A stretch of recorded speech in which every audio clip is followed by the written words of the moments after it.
भारत माता की, भारत माता की, वंदे वंदे। ऐसे अद्भुत कार्यक्रम में मुझे यहां आने का आज सौभाग्य मिला। मैं आप सबका, नारी शक्ति का वंदन करता हूं, साधुवाद करता हूं। वास्तव में जब मेरे भाई प्रवीण खंडेलवाल ने मुझे आज के कार्यक्रम का न्योता दिया, इसकी कल्पना बताई, मैंने विश्वास नहीं किया था कि इतनी बड़ी संख्या में 25,000 बहनें महाशिवरात्रि के दिन घर बार छोड़ के देश भर से यहां एकत्रित होंगी। मैं प्रवीण खंडेलवाल जी को, Confederation of All India Traders CAT की पूरी टीम को, भरतिया जी को, Association of Direct Selling Entities of India और Federation of Direct Selling Association, सभी को तहे दिल से बधाई देता हूं कि उन्होंने जिस प्रकार से सरकार के साथ भी संवाद बनाया, सरकार को बताया कि डायरेक्ट सेलिंग कैसे ईमानदार व्यवस्थाओं से अच्छी तरीके से की जा सकती है, उसके लिए कैसे अच्छे कानून बने, अच्छे नियंत्रण में पूरे क्षेत्र को लाया जाए। चिट फंड जैसी जो बीमारियां थी देश में, उसके साथ जो डायरेक्ट सेलिंग को जोड़ा जाता था, उसको अलग करने का जो काम आप सबके माध्यम से, आप सबके प्रयासों से, आप सबकी मेहनत से करने में हम सफल हुए हैं।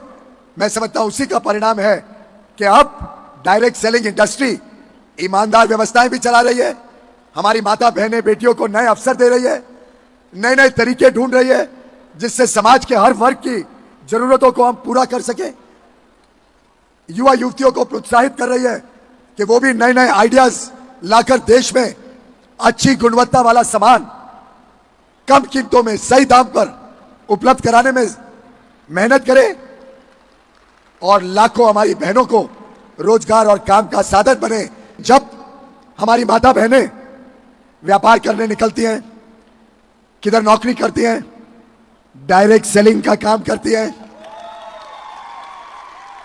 तो एक तरफ आपके इस काम का, चाहे वो तनख्वाह हो, चाहे वो आपकी डायरेक्ट सेलिंग की आमदनी हो, चाहे वो आपके बिजनेस का प्रॉफिट हो, ये एक तरफ जीडीपी में जुड़ता है, जीडीपी के आंकड़े को बढ़ाता है, फॉर्मल इकोनॉमी और मजबूत होती है। प्रवीण जी, अगली बार तो हमारी डायरेक्ट सेलिंग की बहनों में से, व्यापारी बहनों में से कोई ना कोई पार्लियामेंट में जाए, आपकी और मेरी ये जिम्मेदारी रहेगी। हमारे बहनों को, हमारी बेटियों को पढ़ लिख के बड़े बड़े पदों पर बिठाना है, चाहे वो एफपीओ, फार्मर प्रोड्यूसर ऑर्गेनाइजेशन, चाहे कोऑपरेटिव सेक्टर हो, चाहे डायरेक्ट सेलिंग की छोटी छोटी इकाइयां हो। हमने छोटे छोटे शहर में, दूर दराके के इलाकों में महिलाओं को और मौके देने, उनको और आगे लेके जाना है, और ज्यादा कार्यक्रम इस प्रकार के हों जिससे एक संदेशा जाए पूरे देश में कि अब महिलाएं निकल पड़ी हैं, अब दुनिया की कोई ताकत भारत की बहनों को रोक नहीं सकता। बहुत बहुत धन्यवाद। आप सबको मेरी शुभकामनाएं, महाशिवरात्रि के शुभ अवसर की बधाई और अंतर्राष्ट्रीय महिला दिवस की बहुत बहुत शुभकामनाएं। भारत माता की, भारत माता की।